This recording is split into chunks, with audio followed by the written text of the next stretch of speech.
सब दौड़े दौड़े भगवान के पास गए, बोले कि यदुवंशियों को श्राप लगा है, नाथ रक्षा करो। तो भगवान ने थोड़ी देर तो विचार किया, थोड़ी देर सुनाई, तो सब यदुवंशी रोने लगे, बोले नाथ हम आपके वंशधर हैं। सब लोग विचार करते हैं कि भैया द्वारिकाधीश के वंशज हैं, इन पर किस प्रकार की कैसी आपत्ति विपत्ति। ठीक है, हम मानते हैं हम लोगों से अपराध हो गया, लेकिन नाथ आप स्वामी हो, हमारी रक्षा करो। तो द्वारिकाधीश बोले विचार करता हूं, रुको। थोड़ी देर विचार करने के बाद में भगवान बोले आ गया। बहुत सुंदर एक भाव समझ में आया है। यदुवंशी दौड़े दौड़े गए, बोले भगवान बताओ ना क्या करें, कैसे बचें श्राप से। तो द्वारिकाधीश बोले देखो, हमारे इस सौराष्ट्र की भूमि में एक शंकर जी का मंदिर है और उनका नाम है सोमेश्वर महादेव, श्री सोमनाथ। और सोमनाथ भगवान की कथा भगवान कृष्ण ने यदुवंशियों को सुनाई। यदुवंशी बोले कौन है सोमनाथ, इनका क्या प्रभाव है। बोले भैया दक्ष प्रजापति ने अपनी समस्त पुत्रियों का विवाह चंद्रमा के साथ में किया, लेकिन चंद्रमा सबसे ज्यादा प्रेम करता है रोहिणी नाम की पत्नी से, दक्ष की बेटी। बाकी की बेटियों को ज्यादा प्रेम नहीं करता, जिसकी वजह से बाकी की बेटियों ने जाके दक्ष से शिकायत कर दी। बोले चंद्रमा जो है रोहिणी को ज्यादा प्रेम करते हैं, हमसे नहीं करते। रोष में भर करके बिना सोच विचार किए दक्ष ने श्राप दे दिया, तुमको रूप का बहुत अभिमान है चंद्रमा, मैं तुमको श्राप देता हूं, तुम अपने रूप से विहीन हो जाओगे। चंद्रमा थोड़े घबराए, लेकिन फिर मुस्कुरा के बोले ससुर जी आपने श्राप तो हमको दे दिया कि हम रूप से विहीन हो जाएं धीरे धीरे, लेकिन इससे विधवा तो आपकी बेटियां ही हो जाएंगी। दक्ष प्रजापति बोले ये तो मैंने सोचा ही नहीं। केवल एक बेटी के प्रेम को देखकर के बाकी बेटियों ने आपसे शिकायत कर दी और आपने हमको रूप विहीन होने का श्राप दे दिया, परंतु इससे भला किसी का नहीं होगा, बल्कि आपकी सारी बेटियां विधवा हो जाएंगी जिस दिन मैं अदृश्य हो जाऊंगा। दक्ष प्रजापति बोले अब क्या करें, श्राप तो लग गया, अब तो कोई उपाय नहीं। तब इसी भूमि पर साक्षात चंद्रमा प्रकट हुए और उन्होंने महादेव की उपासना की, महादेव को प्रणाम किया। जब तप किया, समुद्र के किनारे खड़े होकर के धीरे धीरे उनका रूप कम होता जा रहा था। जैसी अमावस्या प्रारंभ होने वाली थी, भगवान शिव दया की मूर्ति हैं, दया के देव हैं, करुणावतार हैं। चंद्रमा के कष्ट को देख ना सके और देवादिदेव महादेव सोमनाथ बन करके प्रकट हो गए। बोलो सोमनाथ महादेव की। सोम यानी चंद्रमा, उसके जो नाथ हैं, नाथ किसको कहते हैं, नाथ कहते हैं रक्षक को। नाथ शब्द का अर्थ होता है रक्षक। सोम यानी चंद्रमा के जो रक्षक हैं वो सोमनाथ।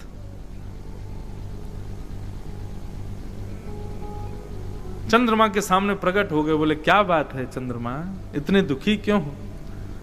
तब चंद्र ने चरणों में प्रणाम करके अपना भाव बताया। बोले मैं रूप विहीन होने के श्राप से शापित हूं महाराज, आप कृपा करो। महादेव ने कहा देखो भाई, श्राप को नकारा तो नहीं जा सकता, श्राप तो तुमको लगेगा, लेकिन तुम्हारी भक्ति से हम इतने प्रसन्न हैं, तुम्हारे भाव से इतने प्रसन्न हैं कि हम आशीष देते हैं कि 15 दिन आप अपने ससुर जी के शाप से शापित रहोगे, लेकिन उसके बाद 15 दिन के लिए हमारे आशीर्वाद से पुनः अपने रूप में प्रवृत्त हो जाओगे।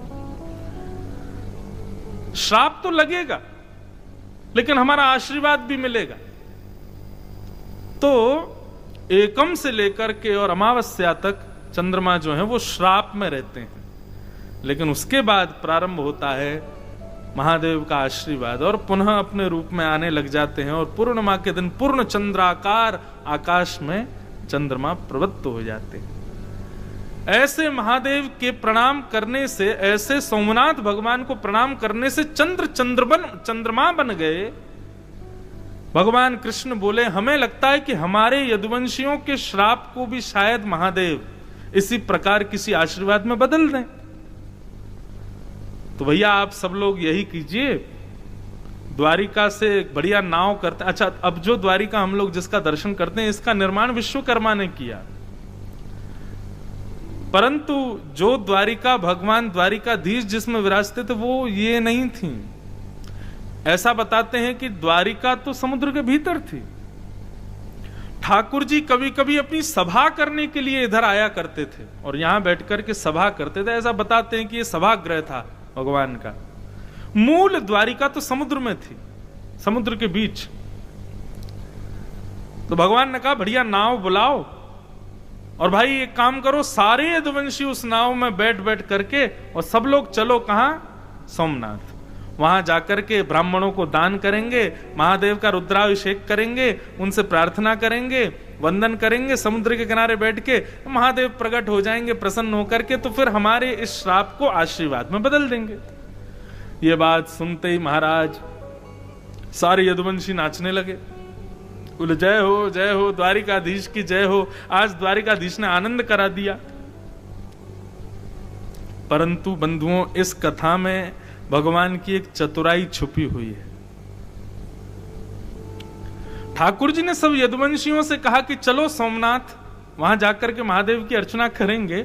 सब खुश हुए एक को छोड़ के, और वो एक कौन था, उद्धव, भगवान का प्रिय सखा उद्धव।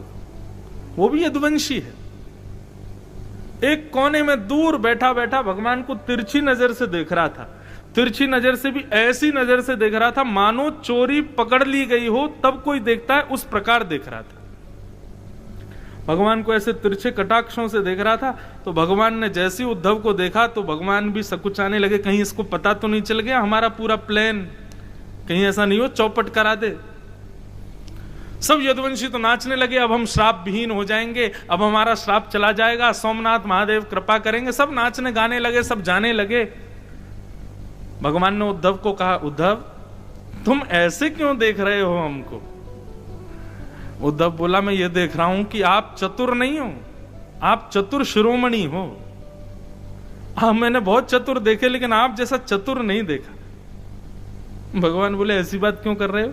उद्धव पास आया और पास आकर के सामने बैठ गया, बोले बता दूं आपकी चतुराई? भगवान बोले बताओ, हमने कुछ किया ही नहीं। अरे अपने यदुवंशियों की रक्षा कर रहे हैं। बोले रक्षा कर रहे हो आप? बोले जी। तब उद्धव ने कहा, भगवान ये श्राप लगना, सूतक लगना, पातक लगना, पुण्य होना, पाप होना, ये सब जितने भी हमारे पाप पुण्य पातक सूतक श्राप आदि ये जो भी क्रियाएं हैं, ये उनको लगती हैं जो ब्रह्मा की बनाई पृथ्वी पर रहते हैं। और आपकी ये द्वारिका नगरी ब्रह्मा ने नहीं बनाई है। इसका मतलब द्वारिका में रहने वाले प्रत्येक यदुवंशियों को भले ही संतों ने श्राप दिया हो, लेकिन यहां पर यह ब्रह्मा की भूमि नहीं है, इसलिए सूतक पातक श्राप इनका प्रभाव होता ही नहीं है। आप जबरदस्ती सब यदुवंशियों को नाव में बैठा के वहां ले जा रहे हो सोमनाथ, वो ब्रह्मा की बनाई हुई भूमि है। ये जैसे ही नाव से उतरेंगे, नाव से उतरते ही सबको श्राप लग जाएगा। आप श्राप विहीन करवाने नहीं, श्राप लगवाने ले जा रहे हो वहां पे। भगवान ने तुरंत मुंह दबा दिया उद्धव का, बोले चुप, किसी से कहना मत इस बात को। समझ में आई बात? यदुवंशी सोमनाथ आकर के महादेव से श्राप विहीन होने के लिए थोड़ी आए थे, बल्कि उनको श्राप लगा ही यहीं आकर के। क्यों? क्योंकि जिस नगरी में वो रहते हैं वो ब्रह्मा ने बनाई नहीं है, वहां श्राप लग ही नहीं सकता। भगवान जानबूझ करके महादेव की सहायता लेने आए, बोले कि आप ही लगवाओ। क्यों? क्योंकि ठाकुर जी जानते हैं यदुवंशी मेरे जाने के बाद में पृथ्वी पर भार बन जाएंगे, इनको शाप लगना अति अनिवार्य है। तब उद्धव का मुंह बंद किया। भगवान ने बोले कि तुझको कैसे पता मेरी सब बातें? उद्धव बोला, आपका सखा हूं, और सखा का मतलब मित्र नहीं होता, सखा का मतलब केवल फ्रेंड नहीं होता। सखा का मतलब सह खादती सह खेलती, संग खावे संग खेले, संगी सब क्रिया करे, वो सखा है। मैं सब जानता हूं आपके मन की बात। और उद्धव ने कहा मैं ये भी जानता हूं आप सबको लेके जाओगे, मुझको नहीं लेके जाओगे, आप मुझको यहीं छोड़ के जाओगे। भगवान ने कहा मैं चाहता हूं कि मेरे बाद ये यदुवंशी सब श्राप से नष्ट हो जाएंगे, द्वारिका समुद्र में डूब जाएगी उद्धव, तब मेरी भक्ति की ध्वजा को लेकर के तुम पृथ्वी पर भ्रमण करना, इसलिए तुमको नहीं लेके जाऊंगा। और भगवान देखते ही देखते सब यदुवंशियों को लेकर के सोमनाथ आए, और जैसे ही नाव से उतर करके उन्होंने यहां अपने पैर रखे हैं, रखते ही, ये ब्रह्मा की भूमि है, संतों का सबका श्राप लगता चला गया। भले ही सबने जाकर के सोमनाथ महादेव से कहा हो कि हमारे श्राप को हमसे विहीन कर दीजिए, लेकिन भगवान कृष्ण ने भी कहा बोले बिल्कुल मत करना, लगे रहने दो, ये सब यदुवंशी हैं। और रही बात हमारे श्राप को विहीन करो, तो सोमनाथ महादेव ने किया। यहां आकर के वे सब वरदान मांगने आए थे कि हम सदा के लिए अजर अमर हो जाए, तो सोमनाथ महादेव ने ऐसा आशीर्वाद दिया, बोले देह अजर अमर नहीं होगा, लेकिन यदुवंशी और द्वारिकाधीश का नाम अजर अमर हो जाएगा, उनकी कीर्ति अजर अमर हो जाएगी। ऐसे महादेव के शरण में लाकर के हमारे द्वारिकाधीश ने यदुवंशियों को श्राप लगवाया। अच्छा एक बात और कहें, ये बड़ी गोपनीय कथा है, सब जगह कोई सुनाएगा भी नहीं और सुनने को मिलती भी नहीं। हमको भी किसी बहुत बड़े विद्वान ने बड़ी धीरे से सुनाई थी तो हमको मिल गई, तो आज सोमनाथ में आने का अवसर मिला तो हमने कही यहीं पर ये कथा का उद्घाटन किया जाए, इसको सुनाया जाए। तो ऐसे सोमनाथ हैं जो कि कृष्ण लीला के उपसंहार में सहायक बने। बंधुओं, दूसरी बात कहूं, हमसे जो भी अपराध बन जाते हैं भगवत सेवा में, भगवत प्रीति में, उन अपराधों से यदि विमुख होना है तो सोमनाथ जी का दर्शन जरूर करो। हमारे द्वारा बने हुए अपराध, उन अपराधों से मिलने वाले पापों से विमुक्त करते हैं श्री सोमनाथ जी, सोमेश्वर महादेव। और अभिषेक करें कि क्या सुनावें, क्या बोलें, कुछ नहीं, केवल दर्शन, दर्शन मात्र से आपके द्वारा बने हुए अपराध से आप विमुक्त हो जाओगे। ऐसी सोमनाथ भगवान के दर्शन की प्रधानता है। इसलिए भैया आपसे जो कोई भी अपराध बना हो, कभी भी ऐसा हो नहीं सकता किसी से कोई अपराध ना बनता हो, उन समस्त अपराधों को आज केंद्र में लीजिएगा और उन अपराधों को केंद्र में लेकर के फिर सोमेश्वर भगवान का दर्शन करना, और प्रण लीजिएगा कि आज के बाद हम ऐसा अपराध नहीं करेंगे, हम वचन देते हैं। इस भाव से आप जब सोमनाथ जी का दर्शन करोगे, आपके समस्त पापों को वो निवृत्त कर देंगे, समस्त अपराधों को वो क्षमा कर देंगे। ये सोमनाथ महादेव की अनुग्रह है, ये कृपा है, इसी के लिए वो विशेष रूप से यहां विराजमान है। बोलो देवादिदेव महादेव सोमेश्वर महादेव की। ऐसे श्री सोमनाथ भगवान जिनकी गोद में हम लोग सब बैठे हैं और राम चरित्र सुनने के लिए अवस्थित हुए हैं। आज प्रथम दिन है बंधुओं, थोड़ा आप मुझे जान लो, मैं आपको जान लूं, थोड़ी पहचान बन जाए हमारी। और जब पहचान जाएंगे आप हमारे स्वभाव को, हम आपके स्वभाव को, तो फिर अद्भुत धारा बहेगी ही। रही बात, एक कनेक्शन और है इस कथा का हमारे ब्रज से। क्या? हमारा जो वृंदावन धाम है और 84 कोस ब्रजमंडल का जो प्रमुख, एक प्रकार से कह दें तो राजधानी है, वो है मथुरा। और मथुरा जो है, उस मथुरा का निर्माण श्री राम कथा से ही हुआ है। हमारे मथुरा को किसने व्यवस्थित किया, मथुरा को किसने स्थापित किया? भगवान श्री राम के सबसे छोटे भ्राता श्री शत्रुघ्न लाल जी ने। और शत्रुघ्न जी का जब चरित्र आएगा तब मैं इस विषय को और विस्तार से सुनाऊंगा, कैसे राम जी ने उनको भेजा। और हमारे यहाँ की आपको जान के आश्चर्य होगा, पूरे विश्व में रामलीलाएं प्रसिद्ध हैं, लेकिन हमारे ब्रज जैसी रामलीला रासलीला पूरे विश्व में कहीं नहीं होती। क्यों?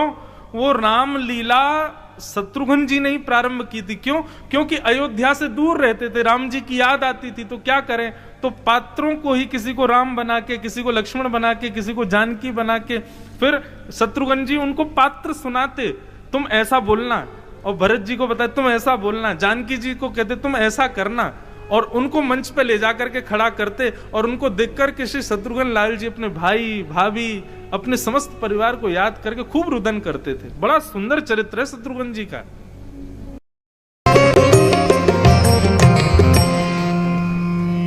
हरिस्मृति सर्व विपद विमोक्षणम, हरिस्मृति से सारी विपत्ति अपने आप शांत हो जाती है। विपत्ति जीवन में ना आवे ऐसा कोई उपाय नहीं है बंधुओं। बहुत ध्यान से सुनिए सब लोग, बहुत गंभीरता से सुनिए।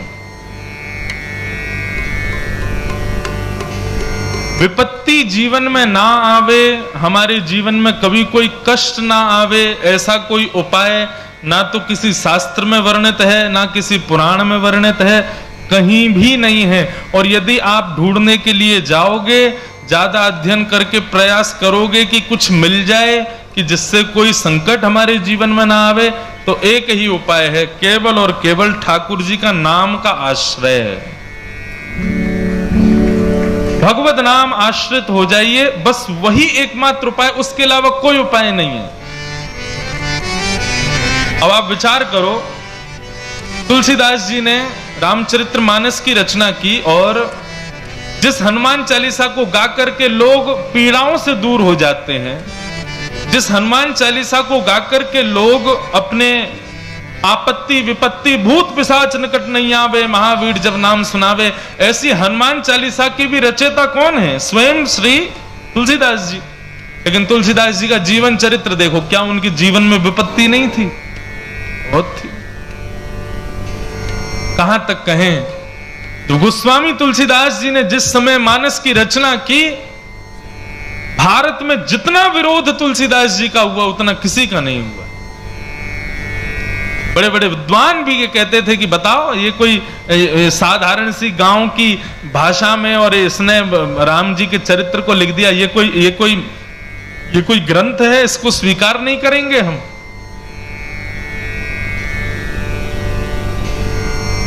गोस्वामी तुलसीदास जी अपनी मानस को लेकर के काशी विश्वनाथ भगवान के पास गए, और जाकर के गर्भगृह में रात्रि शयन के समय पर मानस को वहीं रख दिया, ठाकुर जी के पास में, विश्वनाथ भगवान के पास में, और हाथ जोड़ करके कहा, हे विश्वनाथ भगवान, मैंने किसी मानव को रिझाने के लिए इस ग्रंथ को नहीं लिखा है। स्वांतः सुखाय तुलसी रघुनाथ गाथा, मैंने अपने आप को प्रसन्न करने के लिए लिखा है, मैं किसी को खुश नहीं करना चाहता, लेकिन अपनी प्रसन्नता के लिए मैं चाहता हूं कि आप एक बार स्वीकृति प्रदान कर दें कि मैंने जो रचना की है ये उचित है कि नहीं। मेरी कोई काबिलियत नहीं कि मैं लिख सकूं, लेकिन फिर भी मेरे अंदर जो जो भाव आते गए मैं लिखता गया हूं। कोई एक सिग्नेचर तो हो जाए गुरुदेव का कि हाँ तुमने जो भी लिखा सब सही है, तो एक बार आप स्वीकार कर लेंगे तो मैं मान जाऊंगा। विद्वान तो कोई इसको स्वीकार कर ही नहीं रहा है। ऐसा कहकर के तुलसीदास जी चले गए। रात्रि में मानस जी विश्वनाथ भगवान के पास में रखी रही, ऐसा कहते हैं। और भी जितने भी हमारे धर्म ग्रंथ के धर्म शास्त्रों के ग्रंथ हैं वो भी रखे। प्रातः काल जब ब्रह्म मुहूर्त में कपाट खुले तो सारे ग्रंथ नीचे सबसे ऊपर मानस रखी थी, और उस मानस पर काशी विश्वनाथ भगवान का सिग्नेचर है। वो सिग्नेचर ये है, सत्यम शिवम सुंदरम। सत्यम शिवम सुंदरम कोई गीत नहीं है, ये काशी विश्वनाथ भगवान ने हस्ताक्षर किया रामचरितमानस के ऊपर कि आपने जो लिखा है हे तुलसीदास जी सत्यम, बिल्कुल सत्य है। दूसरा लिखा शिवम, शिवम का अर्थ होता है कल्याणकारी। इसको जो पढ़ेगा, जो इसके आश्रय में आएगा उसका कल्याण हो जाएगा, शिवम। और आपने जितनी भी इसमें कथाओं का वर्णन किया है वो कैसी हैं? बोले सुंदरम, सत्यम शिवम सुंदर। कहने का अभिप्राय बंधुओं, यदि आप ये सोच रहे हो कि संकट हमारे जीवन से चला जाए, कभी नहीं जाएगा। और अब अगली बात कह दूं, घोषणा कर दूं, तो कभी दरबार में गुरुदेव से और अपने ठाकुर से कभी ये प्रार्थना करना भी मत कि हमारे संकट दूर हों। संकट दूर कराने की इच्छा रखना केवल उस प्रकार है कि बालक विद्यालय जाता है और अपने टीचर से कहता है पढ़ा तो दीजिए लेकिन मेरा एग्जाम कभी मत लेना। बिना एग्जाम दिए बच्चा ठीक है पैसे वैसे दे के पास तो हो जाएगा, लेकिन स्थिति क्या होगी? पढ़ा लिखा अंगूठा टेके ही रहेगा वो जीवन भर। जीवन में कभी कोई उपलब्धि प्राप्त नहीं कर पाएगा, उन्नतियों को प्राप्त नहीं कर पाएगा। हमारी बात बहुत गंभीरता से सुनिएगा।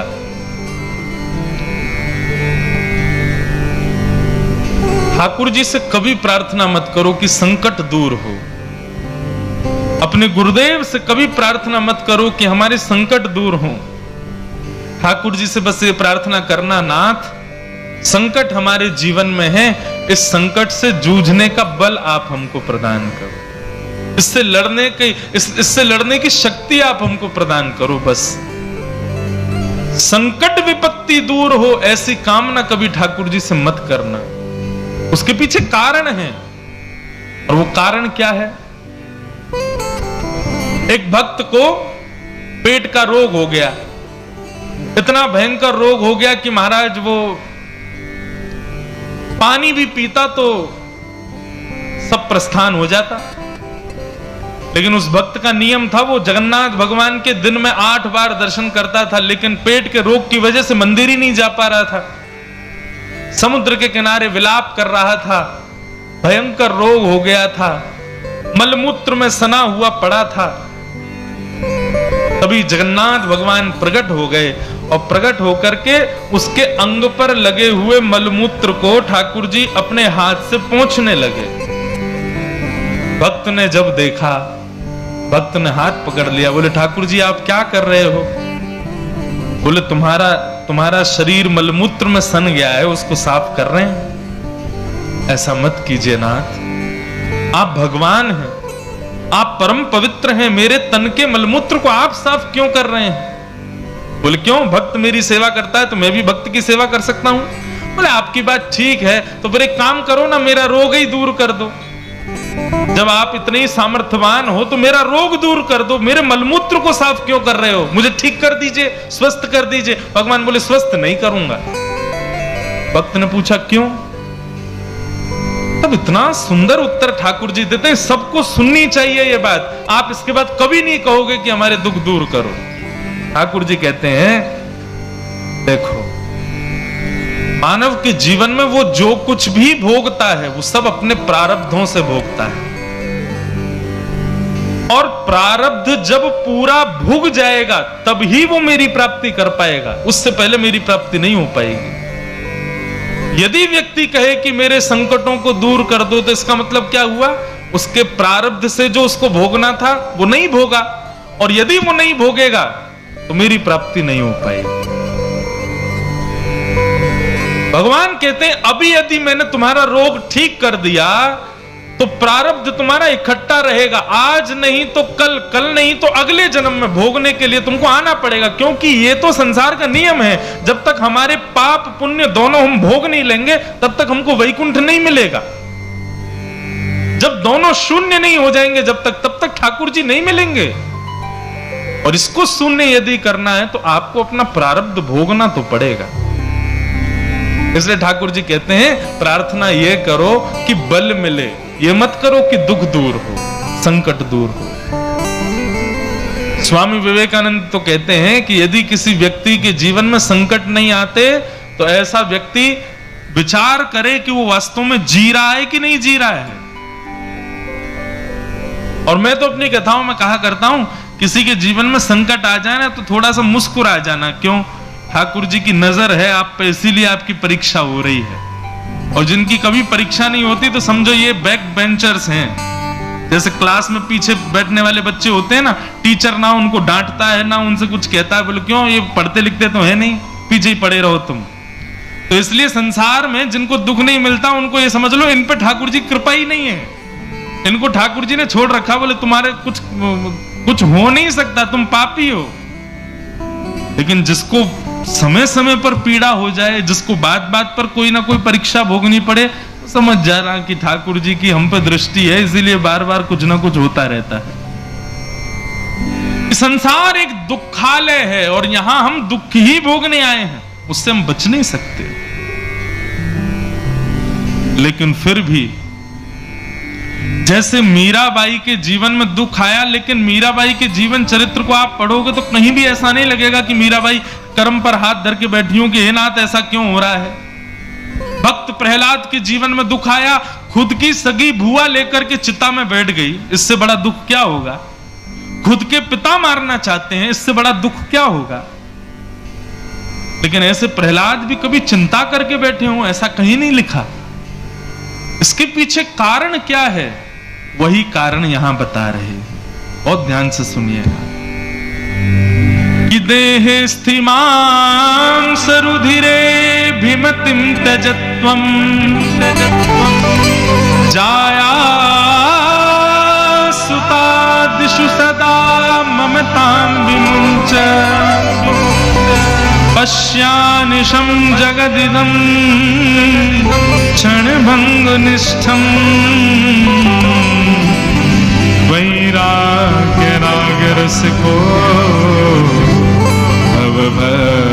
भक्तिनिष्ठ। बहुत ध्यान से सुनो।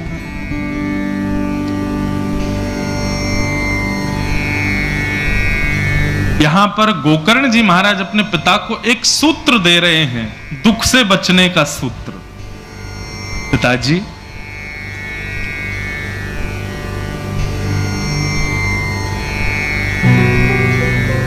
दुख से कैसे निवृत्त हुआ जाए। तो कहते हैं दुख जीवन में आने के दो कारण होते हैं, पहली तो अहमता और दूसरी ममता। पहला दुख का कारण है अहमता और दूसरा दुख का कारण है ममता। बहुत सावधानी से सुनो, पानी सबके पास आ जाएगा, आप लोग यहां देख के कथा सुनो। आप लोग वहां पानी वाले उनको देखने लग जाते हैं तो मेरे को प्यास लगने लगती है, तो आप इधर ही देखो, कथा सुनो। दुख के दो कारण हैं, इसको अपने हृदय पटल में लिख लीजिएगा। पहला दुख का कारण है अहमता और दूसरा दुख का कारण है ममता। अहमता किसको कहते हैं? अहमता कहते हैं अभिमान को। अहमता सदैव खुद में होती है और ममता सदैव दूसरों में होती है।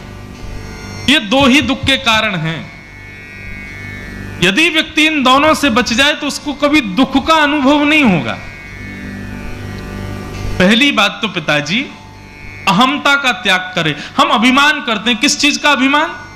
मैं सुंदर हूं, मैं अच्छा गाता हूं, मैं अच्छा नाचता हूं, मैं अच्छा बोलता हूं, मैंने ये किया, मैंने इतने पैसे कमाए, मैं ऐसी जगह जॉब करता हूं, मेरे पास ये गाड़ी, मेरी पत्नी ऐसी, मेरे बच्चे ऐसे, मेरा परिवार ऐसा, मैं ऐसा।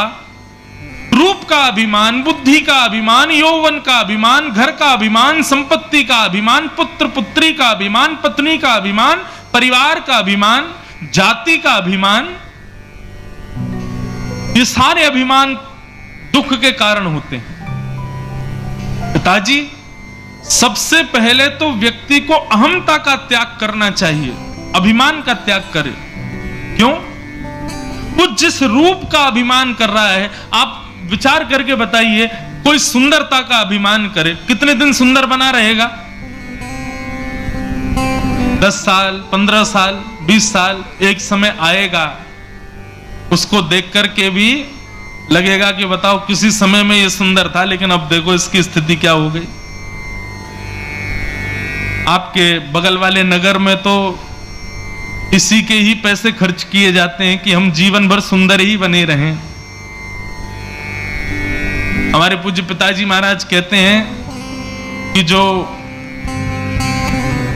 माताएं बहनें होती हैं ना, वो अपनी आयु 10-15 साल कम ही बताती हैं बड़े होने के बाद भी। एक बार महाराज जी अमेरिका गया मैं, तो वहां पर भी सिंधी परिवार थे, उन्होंने कथा कराई। तो एक माता जी एक दिन सिंधी कड़ी बना के लाई, और माता जी की उम्र होगी लगभग 60 वर्ष, लेकिन वो बनके ऐसे रहती थी जैसे कि 22 वर्ष। बाल बाल बिल्कुल जो है बढ़िया, क्या बताएं, उसका रूप का वर्णन तो नहीं कर सकते हम, लेकिन ऐसी थी। तो जैसे ही वो आई, तो वो मेरा शुरुआती दौर था। अब तो कोई मिले तो या तो माता जी कहते हैं या बहन जी कहते हैं, तब गलती से मेरे मुंह से आंटी निकल गया। वो ना माता जी ना तो कथा में आई और ना फिर मुझसे मिलने आई। तो मैंने एक दिन पूछा, मैंने कहा भैया वो एक माता जी एक दिन सिंधी कड़ी बना के लाई, वो आई क्यों नहीं, पूछो। तो फोन करवा के पूछा तो बोली वो नाराज हो गई है कि ये पंडित जी जो कथा करने आए इन्होंने हमको आंटी कैसे बोल दिया। तो जिनसे हमने फोन करवाया, मैंने कहा उनकी उम्र कितनी, बोले महाराज जी सब दुखी हैं, उम्र तो उनकी 60 साल है, लेकिन हम सबको उनको बहन जी बोलना पड़ता है या फिर उनका नाम लेके बुलाना पड़ता है। उनको अच्छा नहीं लगता कि कोई उनको आंटी कहे। किस बात का अभिमान करते हैं हम? आज सुंदर हैं, कल नहीं रहोगे।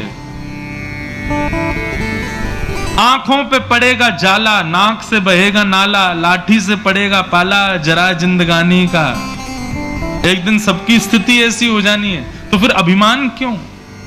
अभिमान आप तब कर सकते हो कि आप अपने रूप से कह दो अब सदा सर्वदा तुम सुंदर बने रहना, कभी कुरूप मत होना।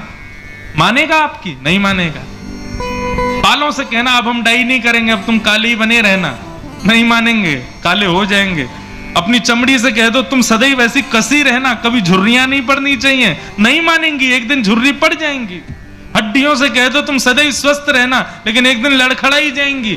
जब ये शरीर आपकी मानता ही नहीं है तो फिर इस पर अभिमान क्यों? ये शरीर आपके वश में ही नहीं है तो फिर इसका अभिमान हम क्यों करते हैं? एक पंक्ति है, बहुत प्यारी पंक्ति है।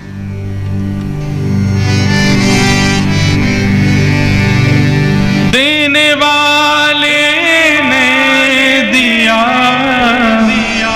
वह भी दिया किस शान से, मेरा है यह लेने वाला, कह उठा अभिमान से।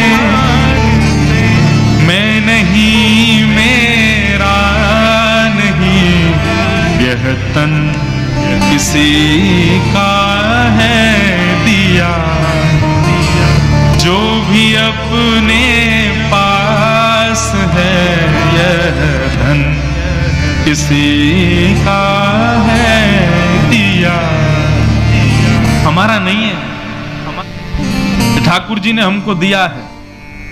एक बात बताएं, ये मानव क्यों बनाया भगवान ने? मौका दिया है हमको 84 लाख योनियों से बचने के लिए, पापों से निवृत्त होने के लिए। हमने अपने पूर्व जन्म में जितने पाप किए हैं, जितने दुष्कर्म किए हैं, जितने दूषित कर्म किए हैं, उन सब से निवृत्त होने का ये मौका मिला है कि हम लोग मानव बने हैं। कुकर, सूकर, चींटी, छिपकली आदि ये सारी योनियां हैं। ये सब अपने पाप की वजह से इन योनियों में पड़े हैं, लेकिन हम मानव हैं, इसका मतलब हमको मौका मिला है। बच जाओ, संभल जाओ। ठाकुर जी की बड़ी कृपा है कि तुम मानव हो, तुम कीर्तन कर सकते हो, भजन कर सकते हो, वृंदावन जा सकते हो, कथा सुन सकते हो, सत्कर्म कर सकते हो, लोगों की सहायता कर सकते हो, परोपकार कर सकते हो। ये कोई नहीं कर सकता, केवल मानव कर सकता है। मानव को कभी अपने ऊपर अभिमान नहीं। हाँ, ठाकुर जी ने मुझे मानव बनाया, इसका स्वाभिमान करो और इससे सेवा करो, अभिमान नहीं। पिताजी यदि सुखी रहना है जीवन में, सबसे पहले अभिमान का त्याग करो, अहंता। अभिमान करने का अधिकार तब है जब कोई वस्तु आपके वश में है, जब आप खुद ही अपने वश में नहीं हो। उल्लासनगर में हमारे पूज्य पिताजी की एक दो बार कथा हो चुकी है, 93, 94 में, शायद 93 में 3 बार, और दास का जन्म 96 का है, तो उससे पहले पिताजी उल्लासनगर आ चुके हैं। उल्लासनगर का मुझे स्मृति में नहीं है, लेकिन एक परिवार है, शायद वो आए, उनको पता चले तो। वो अभी कुछ साल पहले हमारी कांदीवली में कथा थी, वहां आए थे। हम उल्लासनगर से आए। मन का अच्छा। तब वो बता रहे थे, बोले ठाकुर जी जब कथा करने आए, उसके बाद जब आपका जन्म हुआ तब हम आपके घर आए थे, आपको गोदी में खिलाया था, आपको ऐसा ऐसा करके बता रहे। बोले अब आप व्यासपीठ पे बैठे हो तो ये बात में क्यों स्मृति, शायद वो कल परसों में उनको पता चले तो आए। मैं अभी जानता तो नहीं हूं उनको, लेकिन आज वो देख करके आश्चर्य करते हैं। बोले ये जो व्यास जी बैठे हैं, इनको हमने गोदी में खिलाया है। कई जगह हम कथा करने जाते हैं, वहां पिताजी के शिष्य आते हैं, उन सब ने मुझे गोद में खिलाया है। लेकिन अब मैं कहूं गोद में खिला लो मुझे, अब स्थिति नहीं है ना। परिवर्तन होता रहता है शरीर का, संसार का, ये वश में कभी नहीं रहेगा। हमारे पूज्य पिताजी कहते हैं कि हर क्षण में हम लोग अपनी मृत्यु के पास जा रहे हैं। ये परिवर्तन हमारे अंग प्रत्यंगों का, शरीर का, बुद्धि का, मन का, ये इस बात का प्रतीक है कि तुम और मैच्योर नहीं हो रहे हो और मृत्यु के समीप जा रहे हो। हर क्षण हम मृत्यु के पास जा रहे हैं। जैसा मैं आज हूं वैसा कल नहीं था, जैसा आज हूं वैसा कल नहीं रहूंगा, और जैसा कल रहूंगा वैसा 10 साल बाद भी नहीं रहूंगा। हर समय बदलता रहूंगा मैं। तो जो परिवर्तनशील शरीर है उस पर अभिमान क्यों करना? इससे अहंता का त्याग करो, अभिमान छोड़ो। और दूसरा पिताजी काम करना है, यदि सुखी रहना है तो शरीर के जितने संबंधी हैं उनमें जो ममता है उस ममता का त्याग करो। कई लोग होते हैं उनको खुद में अभिमान नहीं होता, लेकिन अपने बच्चे पर बड़ा उनको गौरव होता है, बड़ा ममता होती है उसके प्रति। संसार में कोई अपना नहीं है बंधु, ये सब केवल व्यवहार मात्र है। यही तो संसार है कि वो जन्मा है इसलिए हमारा पुत्र है, हमारी पुत्री है, हमारी पत्नी है, हमारे बच्चे हैं, हमारा परिवार है, हमारा खानदान है, लेकिन कोई अपना नहीं है। सूरदास जी कहते हैं, उस पद की केवल भावार्थ समझिएगा, क्या कहते हैं सूरदास जी। जा दिन मन पंछी उड़ जाए, जा दिन मन पंछी उड़ जाए, ता दिन तेरे तन तरुवर के सब ही पात झड़ जाए, ता दिन तेरे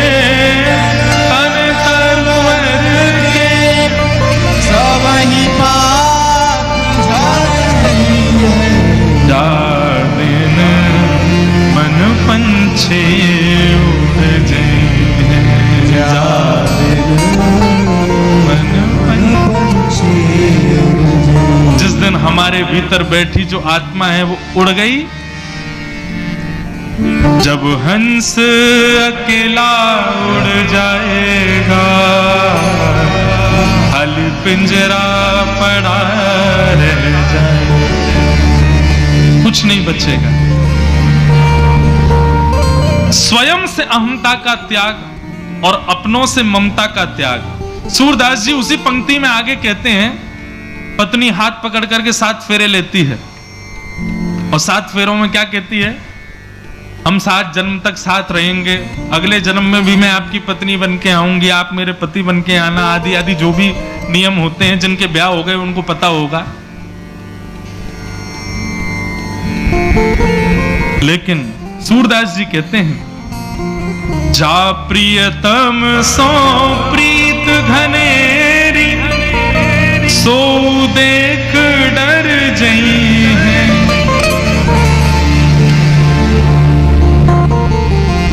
मान लीजिए, एक उदाहरण दे रहे हैं, ऐसा तो है नहीं संसार में किसी की मृत्यु नहीं होगी, सबकी होगी। एक बार एक सौभाग्यवती नारी का दुर्भाग्य रहा और उसके पति उसको छोड़ के चले गए। बहुत रोई बेचारी, मेरे पति कहाँ चले गए। बहुत रोई, लेकिन फिर परिवार के लोगों ने जाकर के उसका संस्कार कर दिया। बहुत महीनों तक विलाप करती रही कि मेरे पति कहाँ हैं, लेकिन जैसे तैसे ठीक होने लगी। परंतु एक दिन आया, उसके पति ने यमराज से प्रार्थना करी, मेरी पत्नी बड़ी दुखी है, मुझे आज्ञा दीजिए, मैं अपनी पत्नी से मिलने जाना चाहता हूं। तो यमराज बोले ठीक है, जाओ अपनी पत्नी से एक बार मिलाओ। बहुत महीनों तक विलाप करती रही कि मेरे पति कहाँ हैं, लेकिन जैसे तैसे ठीक होने लगी। परंतु एक दिन आया, उसके पति ने यमराज से प्रार्थना करी, मेरी पत्नी बड़ी दुखी है, मुझे आज्ञा दीजिए, मैं अपनी पत्नी से मिलने जाना चाहता हूं। तो यमराज बोले ठीक है, जाओ अपनी पत्नी से एक बार मिलाओ। पत्नी बेचारी रात्रि में सोई थी, इतने में ही ऊपर पंखा घूम रहा था, तभी गौर से देखा तो पंखे के ऊपर पतिदेव बैठे थे। पत्नी की स्थिति क्या हुई? भूत पिशाच निकट नहीं आवे, महावीर जब नाम सुनावे, नासर हो गए सब पीरा, जपत निरंतर हनुमत पीरा, जल लेकर के आवे, छिड़काव करे, भागो यहां से। आ गए भूत पिशाच।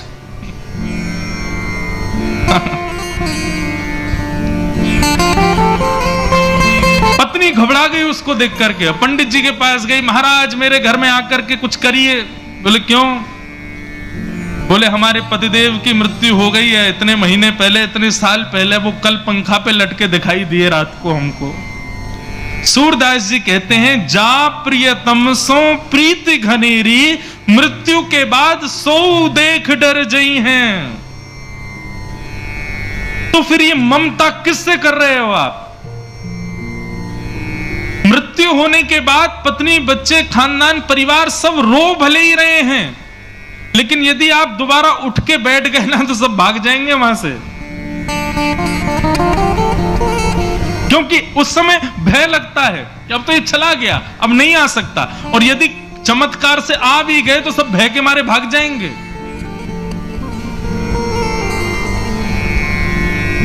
सूरदास जी कहते हैं, जिससे भय लग गया एक बार भी, तो यह बात निश्चित है कि वो कभी अपना था नहीं, इसीलिए भय हुआ।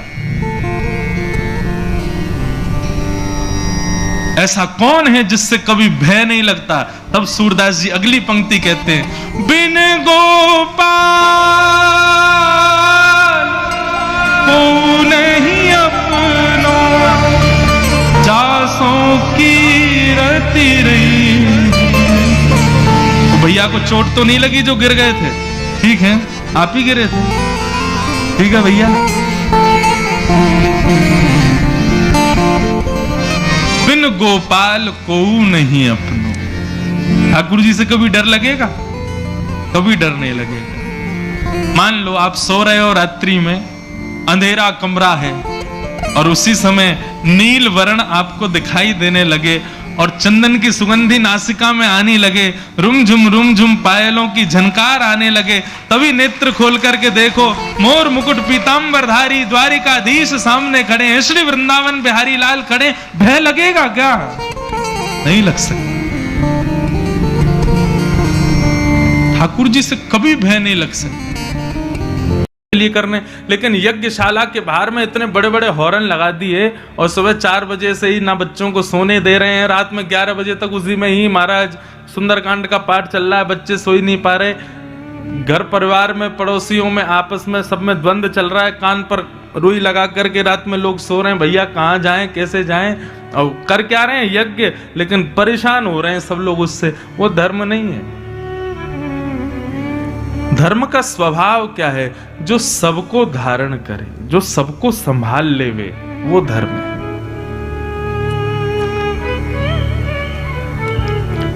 श्रीमद् भागवत इसलिए सर्वोपरि है क्योंकि श्रीमद् भागवत के प्रारंभिक श्लोक में, पहले श्लोक में ऐसी बात कह दी श्री वेदव्यास जी ने जिससे सब लोग संभल गए।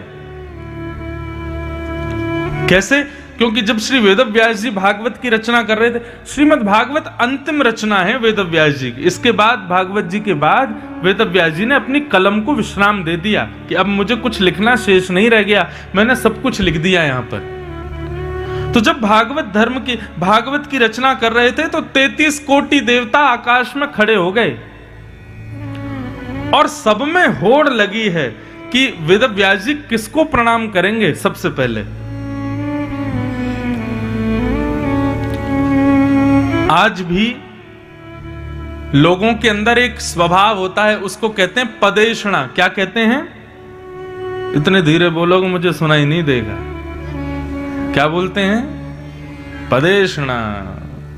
देवास के लोग बेचारे सप्ताह एकादशी कर रहे हैं, स्वर ही नहीं निकल रहा है गले से।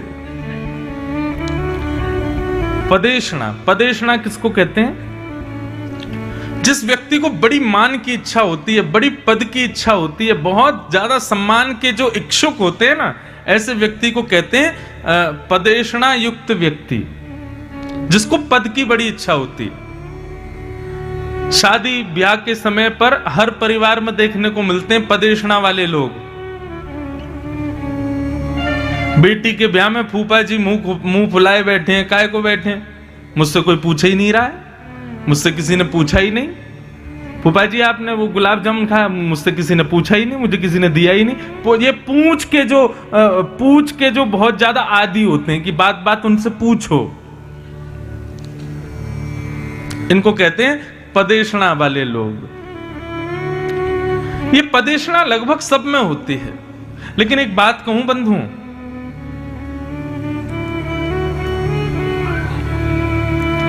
अपमान का बोध उसी को होता है जिसको सम्मान की बहुत इच्छा होती है, जिसको बहुत सम्मान का जो प्यासा होता है ना, अपमान उसी का सबसे ज्यादा होता है।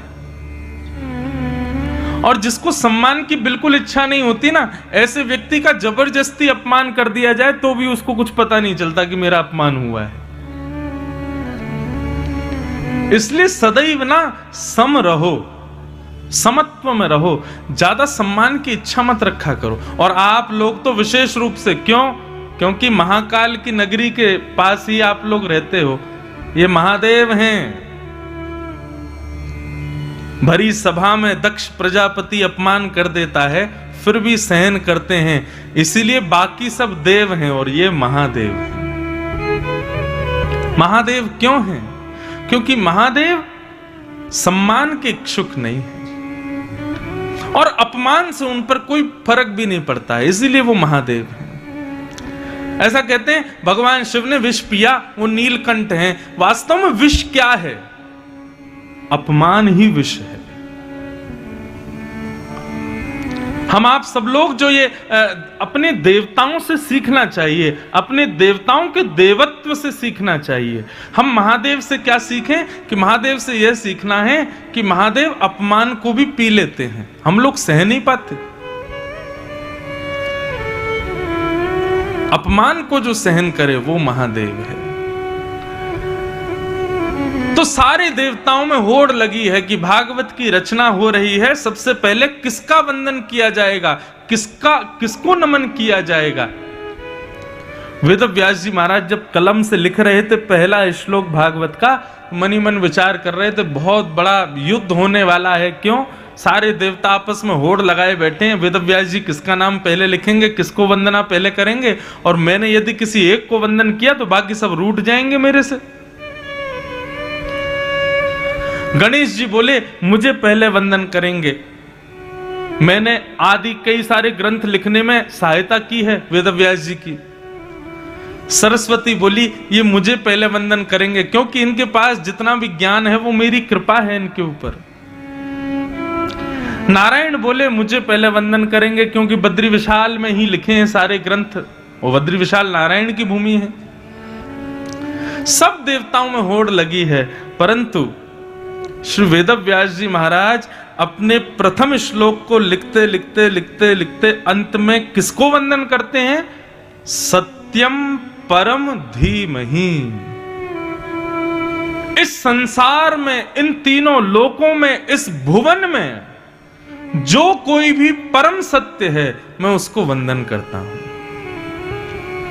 आहा, प्रथम भाव ही ऐसा कह दिया कि एक दूसरे का मुंह देखने लगे देवता। बोले किसको वंदन किया इन्होंने? बोले परम सत्य जो कोई भी है उसको वंदन करता हूं। ये प्रथम श्लोक ही भागवत की गरिमा को इतना ऊंचा पहुंचा देता है। क्यों? क्योंकि यहां पर धर्म का आश्रय लिया है। ऐसी बात कही है वेदव्यास जी ने कि किसी को बुरा भी नहीं लगेगा और सबको वंदन भी हो गया। मैं परम सत्य को वंदन करता हूं। अब गणेश जी यदि नाराज हो जाएं कि मुझे वंदन नहीं किया, तो मतलब आप परम सत्य नहीं हो।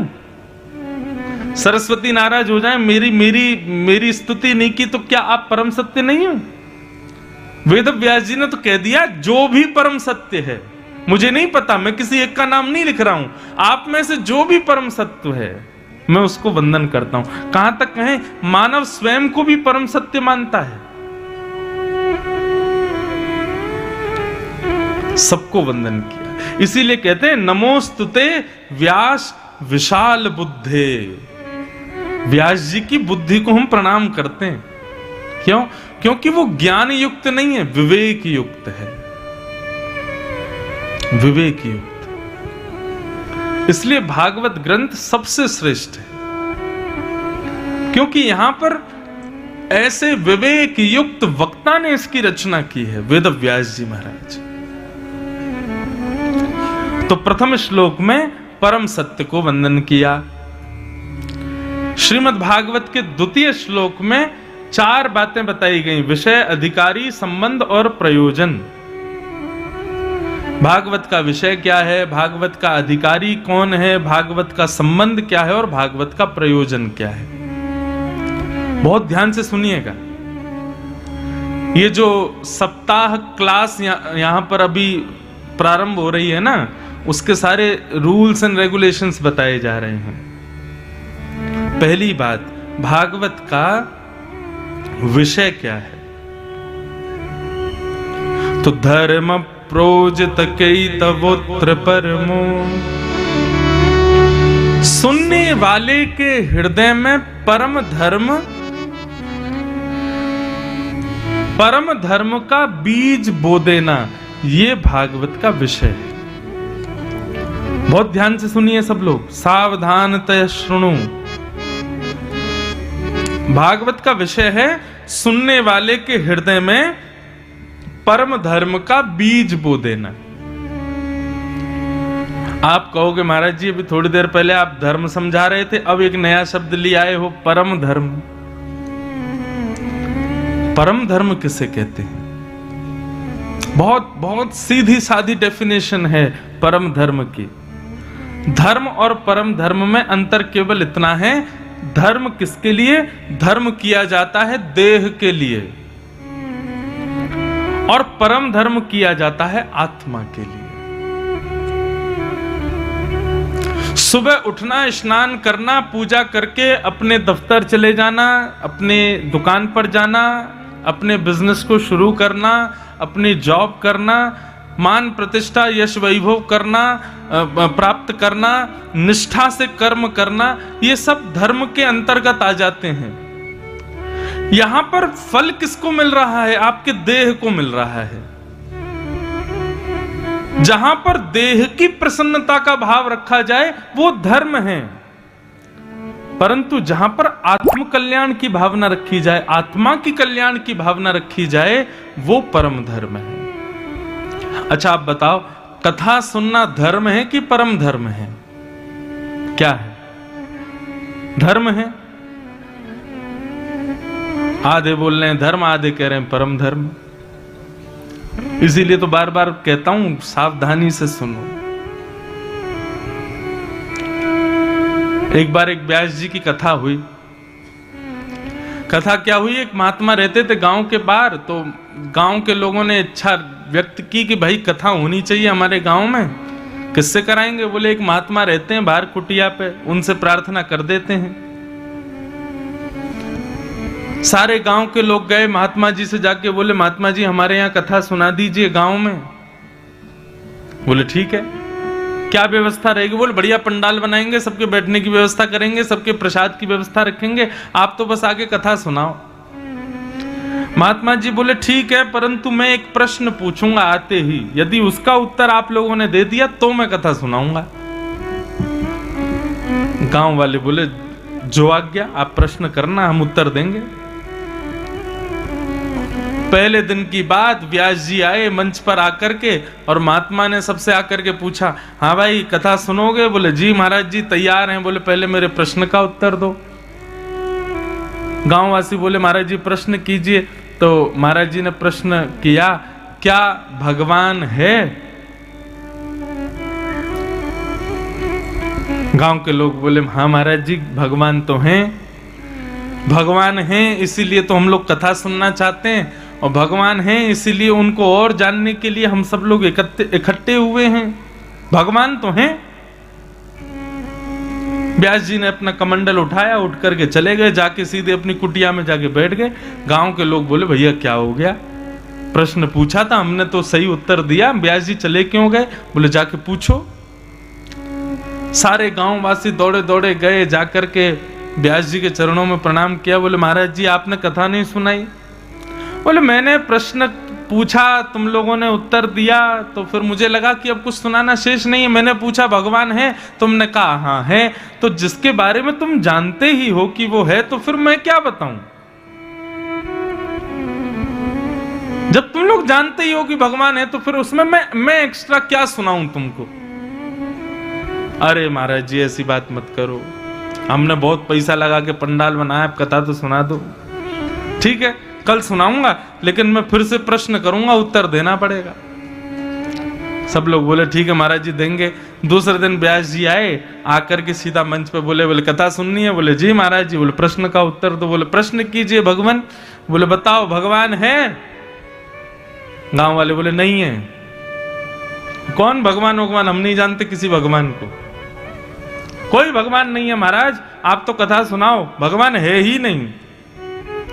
महाराज जी ने अपना कमंडल उठाया, उतर करके फिर से अपनी कुटिया में चले गए। सारे गांववासी दौड़े दौड़े गए, बोले भैया ये क्या चल रहा है? बोले कथा तो इन्हीं से सुननी है, बहुत ऊंचे महात्मा है। सबने जाके बोला महाराज जी आपने आज भी कथा नहीं सुनाई। बोले मैंने प्रश्न किया था भगवान है, और तुम लोग बोले नहीं है। अब जो है ही नहीं उसके बारे में मैं तुमको क्या बताऊं? तुम लोग जब जानते हो कि वो नहीं है, तो फिर मैं क्यों कहूं उसके बारे में? गांव के लोग बोले ऊंचे महात्मा है, पहुंचे हुए हैं, इस कथा तो इन्हीं से सुननी है। महाराज जी कथा सुना दूं, कल आऊंगा प्रश्न करूंगा, तुम लोग उत्तर देना। ठीक है। गांव के लोगों ने रात में कहा भाई सुनो, आधे आधे बट जाओ, कल ये पूछेंगे भगवान है तो आधे बोलना है, आधे बोलना नहीं है। तब तो इनको सामंजस्य बैठवाना पड़ेगा और फिर ये कथा सुनाएंगे। तीसरे दिन व्यास जी मंच पर आए, आकर के बोले हाँ भाई प्रश्न का उत्तर दो, भगवान है? तो आधे बोले हैं, आधे बोले नहीं है, आधे बोले हैं, आधे बोले नहीं है। है नहीं है, है नहीं है, गांव वाले लड़ने लगे। व्यास जी उठ के चले गए कुटिया में। गांव के लोग रोते रोते पहुंचे, बोले भगवान 3 दिन से हम लोग पागल बने घूम रहे हैं, आप कथा ही नहीं सुना रहे हो। बोले मैंने पूछा भगवान है, तुम लोग आधे बोले हैं, आधे बोले नहीं है। तो जिनको पता है कि भगवान है और जो कह रहे थे नहीं है, तो वो जानने वालों के पास चले जाओ। जिनको पता है कि भगवान है वो नहीं जानने वालों को बता दो, मेरी क्या जरूरत है? गांव का मामला आपस में लिपट लो। गांव के लोग बोले भगवान कथा सुनाओ बस, और कुछ मत करो, क्यों हमको इतना पागल बना रखा है? व्यास जी बोले मैं तो बस ये जानना चाह रहा था तुम्हारे भीतर ललक कितनी है कथा सुनने की। मैं तो ये देखना चाह रहा था तुम्हारे भीतर उत्कंठा कितनी है कथा सुनने की। अब उत्कंठा मुझे दिख गई, अब मैं कथा सुनाऊंगा। तब व्यास जी ने कथा सुनाई। आपकी ताली बता रही है ऐसा परीक्षण मुझे भी करना चाहिए, लेकिन मैं कर नहीं पाऊंगा ना, क्योंकि 7 दिन बाद फिर मुझे कहीं और कथा करने जाना है। इसलिए हम तो कथा पूरी सुनाएंगे। इसलिए भैया ध्यान से सुनो, एक एक शब्द बहुत जरूरी है। धन चला गया, कुछ नहीं गया, आ जाएगा वापस। समय चला गया, कुछ चला गया, चरित्र चला गया, बहुत कुछ चला गया, लेकिन यदि ज्ञान ही चला गया तो सब कुछ चला गया। इसलिए कथा बहुत मुश्किल से प्राप्त होती है। एक एक शब्द आपके लिए इस समय करोड़ों के समान है, इसलिए इसको ग्रहण करो। अन्य काम जितने भी हैं वो तो जीवन भर लगे रहेंगे, कथा बार बार नहीं होती है।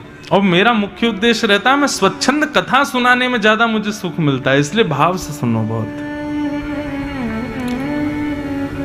धर्म और परम धर्म। परम धर्म का मतलब है जहां पर हम आत्म कल्याण की भावना रखते हैं। आत्म कल्याण का मतलब मेरा कल्याण हो ये नहीं होता।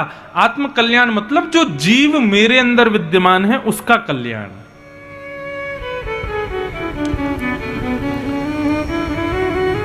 आज जो जीव मेरे अंदर बैठा है वो कुछ वर्षों पहले किसी और के अंदर था, उससे पहले किसी और के अंदर था, उससे पहले किसी और के अंदर था। ये मेरे देह को सौभाग्य मिला कि वो जीव मेरे अंदर आया। अब इस देह का कर्तव्य क्या है? ऐसी क्रियाएं करे कि वो जीव हमेशा के लिए मुक्त हो जाए, इस शरीर के बाद उसको कहीं ना जाना पड़े। ये हमारा मुख्य कर्तव्य होता है। इसीलिए हम लोग कथा आदि के माध्यम से ऐसी भावना बताते हैं, भाई ऐसे कर्म करो, ऐसी क्रियाएं करो, ऐसा सब कुछ करो कि आपका अच्छा रिकॉर्ड हो जाए ब्रह्मा जी की लिस्ट में। फिर आपके भीतर जो जीव है वो सदा सर्वदा के लिए मुक्त हो जाए। किसने किया था? मीराबाई ने किया था। उनके भीतर जो जीव विद्यमान था उसका ऐसा संबंध ठाकुर जी से कराया, मीराबाई आज तक लोगों की प्रेरणा की स्रोत बनी हुई हैं। गोस्वामी तुलसीदास जी महाराज ने अपने जीव का ऐसा कल्याण किया कि आज गोस्वामी तुलसीदास जी के पथ पर चलकर के ना जाने कितने लोग अपना कल्याण कर रहे हैं। हम आप सब लोग भी इसी कारण से यहां बैठे हैं, ताकि हम में से ही कोई मीरा जैसा भक्त निकले। हम में से ही कोई, कितने साल हो गए सुनने में ही नहीं आया कोई मीराबाई जैसा, कोई तुलसीदास जैसा, कोई कुम्मनदास जैसा, कोई सूरदास जैसा कोई भक्त हुआ हो। हम आप सब लोग इसीलिए एकत्रित हुए हैं ताकि परम धर्म को जाने और इस देह के माध्यम से अंतस्थ में बैठा जो जीवात्मा है उसका कल्याण करावें। होता क्या है बताएं आपको? जो जीव है ना, जो आत्मा है हमारे भीतर, 84 लाख योनियों में भटकती है। कितने? 84 लाख। सुनने में बहुत सहज लगता है, लेकिन यदि आप पूरा प्रोसेस देखने बैठोगे ना, कितनी पीड़ा में है वो जो हमारे भीतर है। कभी छिपकली के गर्भ में गया था, कभी चींटी के गर्भ में गया था, कभी कुकर सूकर के गर्भ में गया था, कभी शेर के गर्भ में गया था, कभी हाथी के गर्भ में गया था। अब हम तो फिर भी मानव हैं, सोच समझ के खाते पीते हैं। ये सारे जीव जंतु तो कुछ भी खा जाते हैं। उस पेट में बैठे हुए जीव को कितना कष्ट होता है हर बार जन्म लेने में। अब वो भगवान के पास जाता है और जाकर के कहता, एक बार मुझे मानव बना दीजिए भगवान, मैं इतने अच्छे काम करूंगा, मैं इतना अच्छा भजन करूंगा, मैं इतना सब कुछ करूंगा कि आपको दोबारा मुझे सृष्टि में भेजना ही नहीं पड़ेगा। तब भगवान लोन के रूप में, लोन समझ रहे हैं, ऋण जो बैंक हमें देती है, उस लोन के रूप में जीव को मानव बनाते हैं। पंच तत्वों को बुलाते हैं, पृथ्वी, जल, तेज, वायु, आकाश। और पंच तत्वों से कहते हैं ये जीवात्मा मुझसे वचन दे रहा है कि अब की बार ये अपना कल्याण करेगा, तो इसलिए पंच तत्वों तुम जाइए, जाकर के इसको अपने आप में निर्मित करके एक शरीर दे दीजिए और ये अपना कल्याण करेगा। पंच तत्व जो हैं वो ऋण के रूप में, लोन के रूप में उसको एक देह देते हैं जो हम सब लोगों को मिला है। और ऋण चुकता कैसे है, लोन चुकाना कैसे है? कथा में जाकर के, गंगा स्नान करके, यमुना जी का दर्शन करके, बिहारी जी दर्शन करके, महाकाल भगवान को प्रणाम करके, संतों की सेवा करके, ब्राह्मणों की सेवा करके, असहाय लोगों की सेवाएं करके, समाज का कल्याण करके हमारे देह से जो भी परोपकार होते हैं ना, इसका मतलब हमारे देह में पंच तत्व जो हैं उनके ऋण से हम उऋण हो रहे हैं। लेकिन जो लोग इनमें से कुछ भी नहीं करते, गंदा खाते हैं, गंदा पीते हैं, गंदी जगह जाते हैं, सारे उल्टे सीधे काम करते हैं, देह से केवल भोग भोगते हैं, ऐश करना, नाचना गाना, उल्टे सीधे काम करना ही केवल देह इसके लिए प्रयोग करते हैं, ऐसे लोगों का ऋण इतना हो जाता है, इतना हो जाता है कि जब उस व्यक्ति की मृत्यु होती है ना, पंच तत्व उसकी शिकायत करते हैं भगवान से। बोले भगवान आपने तो कहा था कि ये हमको मुक्त करेगा, आपने तो कहा था कि ये हम लोगों के ऋण से उऋण होगा, लेकिन इसने तो बहुत गलत काम किए नीचे जाके। तब ठाकुर जी उन पंच तत्वों से पूछते हैं, बताओ इसको क्या दंड देना चाहिए। तब पंच तत्व कहते हैं जितना इसने हमें सताया, जितना इसने हमारे साथ दुराचार किया है, उतना ही दुराचरण इसके साथ होना चाहिए। फिर उसको नरक भेजा जाता है, नरक से फिर वो दोबारा 84 लाख योनियों में भटकता है, और भटकता भटकता भटकता फिर रोता हुआ भगवान के पास जाता, अब की बार मानव बना दो भगवान। भगवान कहते नहीं, अभी और भटक तू। तब बहुत दिनों बाद ठाकुर जी उसकी सुनते हैं, फिर उसको मानव बनाते हैं। इसलिए भैया ये मानव देह जो मिला है, ये अंतिम मौका होता है। इसके बाद ना जाने क्या हम गति पहुंचने वाले, कहां हमारा जन्म होने वाला, कोई पता नहीं। इसलिए जितना कल्याण हो सके इसी जन्म में, इसी जीवन में अपना कर लो। उस आत्मा को परम तत्व में विलीन करा लो, जितना हो सके सदमार्गगामी हो जाओ अपने एक जन्म। अच्छा एक बात बताऊं, व्यक्ति का अंतिम जन्म है पृथ्वी पर, इस बात का प्रमाण क्या होता है पता है? यदि किसी व्यक्ति के अंदर बहुत अच्छे स्वभाव दिख रहे हों, उसको कभी क्रोध ना आता हो, वो कभी किसी का बुरा ना चाहता हो, कभी किसी पर रोष ना करता हो, उसके अंदर सारे अच्छाइयां ही अच्छाइयां दिखती हों, ऐसा व्यक्ति समझ लेना उसका अंतिम जन्म है। लेकिन संसार का कोई भी दुर्गुण यदि हमारे भीतर है तो समझना अभी बेटा बहुत लंबी साइकिल चलने वाली है। व्यक्ति सद्गुण युक्त यदि हो जाए, समझ लेना उसका अंतिम जन्म है, अब नहीं आने वाला वो दुनिया में। ऐसा शास्त्रों में वर्णन है, जिसका स्वभाव मधुर हो जाए, जिसकी वाणी मधुर हो जाए, जो सबका हित चाहने लगे, उसका कोई अपमान करे फिर भी उसको बुरा ना लगता हो, जो सबसे मित्रता रखता हो, सबके प्रति सुहृद भाव रखता हो, ऐसा व्यक्ति समझ लेना कि उसका अंतिम जन्म है ये। बस इसके बाद आना नहीं है उसको इस संसार में कभी। इसलिए भैया ये भागवत की जो कथा है, इन सुंदर मार्गों पर चल करके अपने, मैंने कल भी निवेदन किया था, आज भी निवेदन करूंगा, अपने दुर्गुणों को डायरी में लिख के पॉकेट में 24 घंटे रखो। एक बार को 2500 की नोट भूल जाओ घर पे, ठीक है, लेकिन डायरी रहनी चाहिए, और दिन में 5 बार उसको पढ़ो।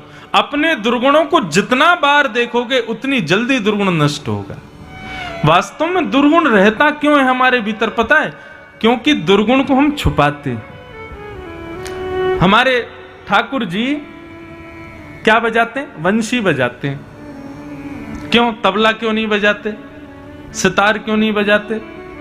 हारमोनियम क्यों नहीं बजाते? कन्हैया वंशी क्यों बजाते हैं?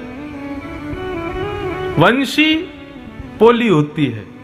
अब पोला होना ये सद्गुण नहीं है, ये दुर्गुण है। वंशी में 6 छिद्र होते हैं, छेद होते हैं, ये छिद्र होना ये सद्गुण नहीं है, दुर्गुण है। परंतु वंशी को ठाकुर जी ने स्वीकार क्यों किया? क्योंकि अपने दुर्गुणों को छुपाया नहीं, वंशी ने प्रकट कर दिया।